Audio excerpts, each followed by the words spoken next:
నాన్న నీ గుండె పైన నడక నేర్చుకున్నానని, నీ చూపుడు వేలితో లోకాన్నే చూశానని, నాన్నను పూజిస్తే ఆది దేవుని కది అందునని, అమ్మకు బ్రహ్మకు మధ్యన నాన్నే ఒక నిచ్చెనని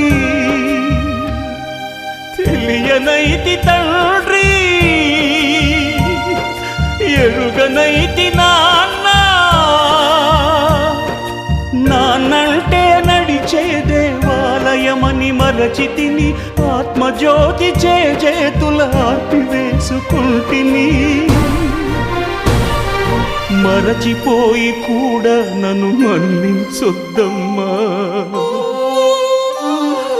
కలనైనా నన్ను కరుణి